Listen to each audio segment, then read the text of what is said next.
महापुरुष राष्ट्र निर्माण के बहुत बड़े यानी प्रेरक हुए हैं और आश्रय हुए हैं।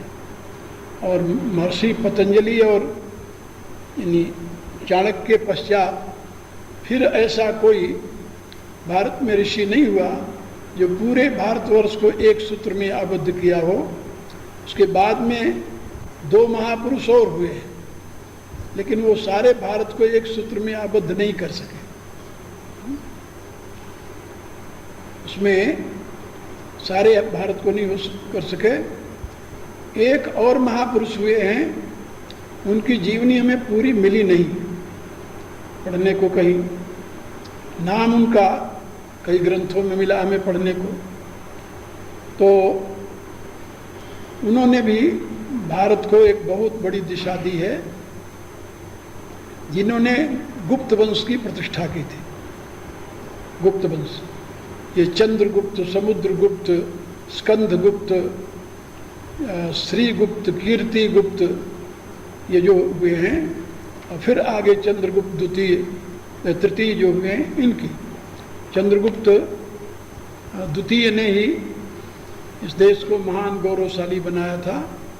ये लंबी कथा है इतिहास की। तो उस समय एक महापुरुष हुए जिनका नाम था गोपदेव।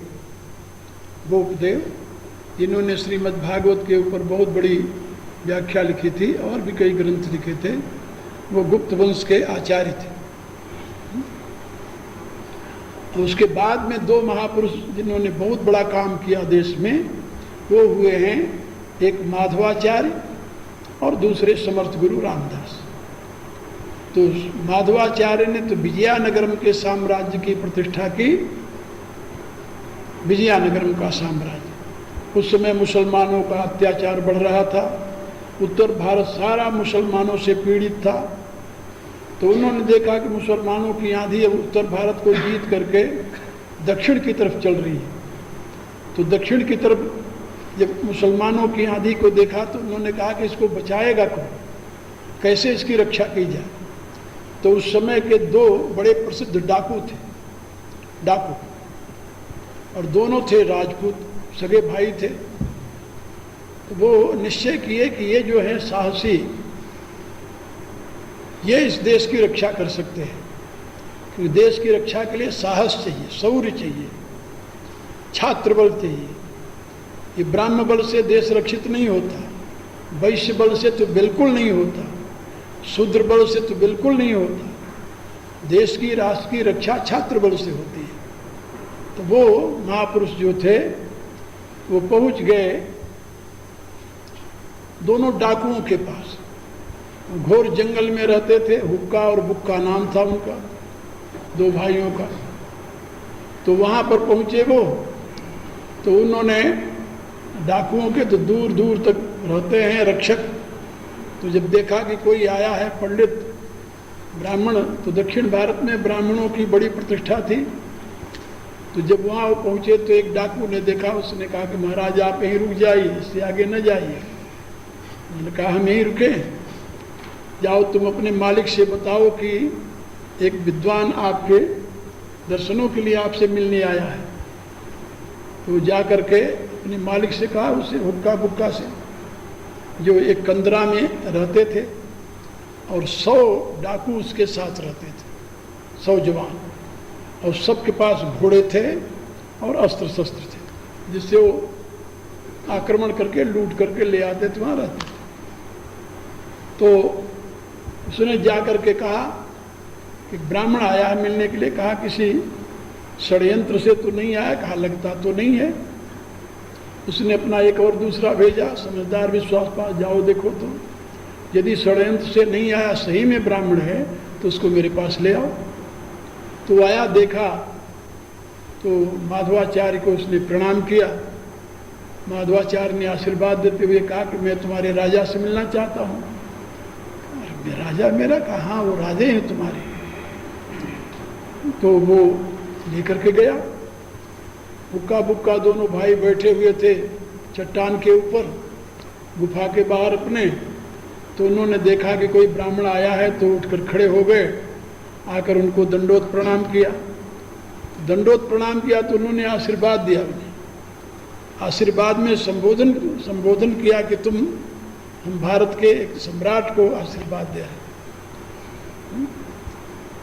तो उसने प्रार्थना की, कहो आप कैसे कृपा की हमारे ऊपर। कहा हम तुम्हारा राज तिलक करने आए। अरे कहा महाराज हम तो डाकू हैं, हमारा क्या राज तिलक करोगे। कहा कि नहीं, तुम डाकू नहीं, तुम क्षत्रिय हो और तुम राजा हो, और इस समय भारत का छात्रबल क्षीण हो गया है और तुम अपने छात्रबल को संभालो। उसने कहा महाराज हम तो जरा सा पता चल जाए तो सरकार हमें खा जाएगी। उन्होंने कहा सरकार कुछ नहीं बिगाड़ सकती तुम्हारी, मैं तुम्हारे साथ हूँ। कहा तो आप क्या करेंगे। कहा तो अभी मैं यही तुम्हारा राज तिलक करूँगा पहली बार, और राज तिलक करके मैं तुम्हारे लिए सेना तैयार करूँगा और सेना तैयार करके मैं तुम्हारे साथ दूंगा और तुम्हें हम राजा बनाएंगे। बड़ा हैरान हुआ। उसने कहा कि यदि आपकी ऐसी कृपा है तो आप जानो। उन्होंने कहा तुम मुझ पर विश्वास करो, मैं एक ब्राह्मण हूँ और विद्वान हूँ, संयमी हूँ, तपस्वी हूँ, मैं जो कह रहा हूँ वो मिथ्या नहीं बोल रहा। उसने विश्वास किया। वहीं पर वेद मंत्र के द्वारा उसे जल लेकर के केवल जल का ही अभिषेक कर दिया। वहाँ सिंहासन तो था नहीं, वही पत्थर के चट्टान पर बैठा कर उसका राजा बना दिया उसे।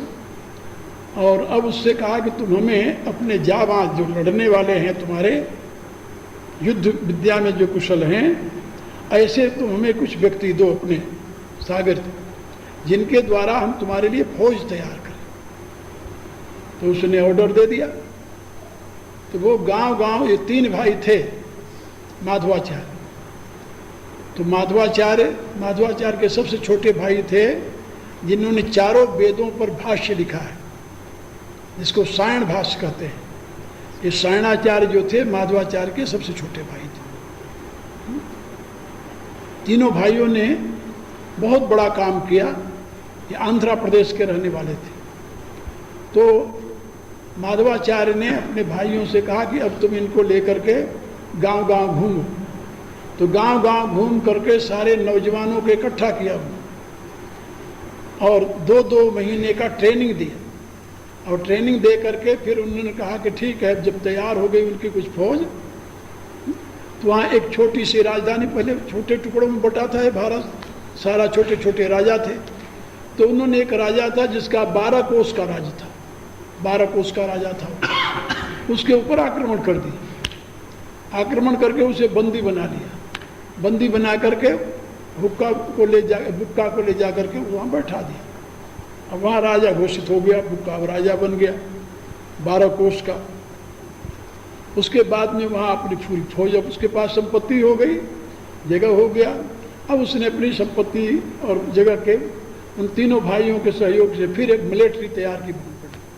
फिर अगल बगल जितने छोटे छोटे राजा थे सबको जीतता चला गया। तो इतना बड़ा साम्राज्य स्थापित किया कि उस समय भारत में मुगल साम्राज्य के पश्चात यदि कोई साम्राज्य था तो विजयनगरम का साम्राज्य था। और फिर उसकी राजधानी जहाँ बनाई उसका नाम रखा विजयनगरम।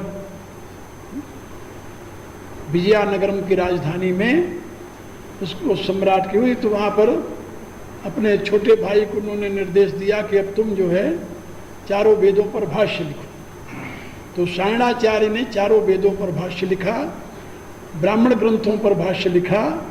आज भी हमारे पास जो वैदिक ज्ञान को समझने का थोड़ा सा भी साधन है तो सायणाचार्य का लिखा हुआ भाष्य है।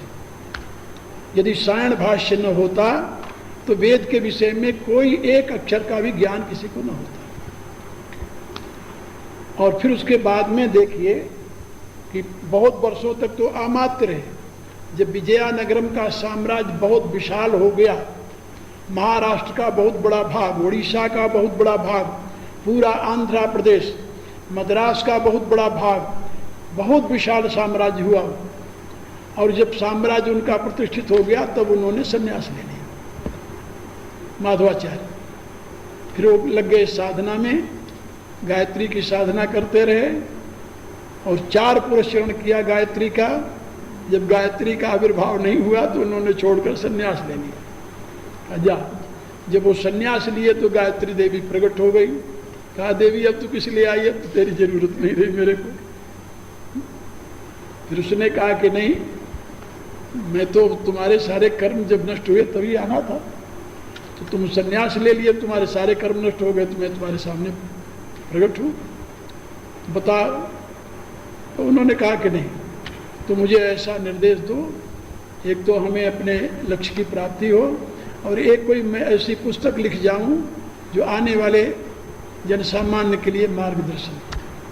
तो गायत्री की यानी कृपा से उन्होंने एक ग्रंथ लिखा जिसका नाम है पंचदशी, और उन महापुरुष का सन्यास का नाम पड़ा स्वामी विद्यारण्य, और फिर वो दक्षिण का जो श्रृंगेरी मठ है इसके जगत गुरु बने। तो श्रृंगेरी के जगत गुरु बने विद्यारण्य स्वामी, उनके द्वारा पंचदशी नाम का ग्रंथ लिखा गया, और भी कई ग्रंथ लिखे, खंडन खाट लिखा गया। जो क्यों लिखा इसी बात